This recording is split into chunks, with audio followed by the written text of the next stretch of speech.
সাবেক আইজিপি বেনজির আহমেদের আরও সম্পত্তি ক্রোকের নির্দেশ দিয়েছেন আদালত। দুদকের আবেদনের পরিপ্রেক্ষিতে আদালত এই আদেশ দেন।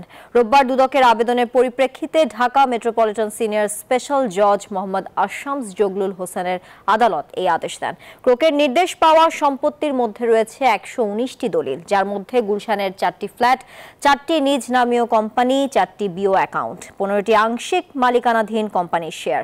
এর আগে বৃহস্পতিবার দুদকের আবেদনের সাবেক আইজিপি বেনজির আহমেদের 83টি দলিলের সম্পত্তি ও 33টি ব্যাংক হিসাব জব্দের নির্দেশ দেন আদালত।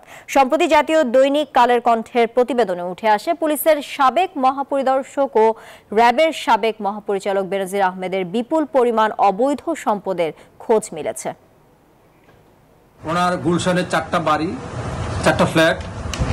4টা ফ্ল্যাট, সাভারের একটি জমি এবং মাদারীপুরের রাজৌরে 114টি তফসিলের সম্পত্তি রয়েছে।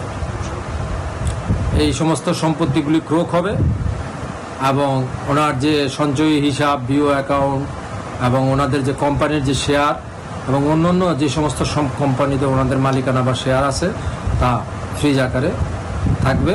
আদালত কর্তৃক সেই ধরনের আদেশ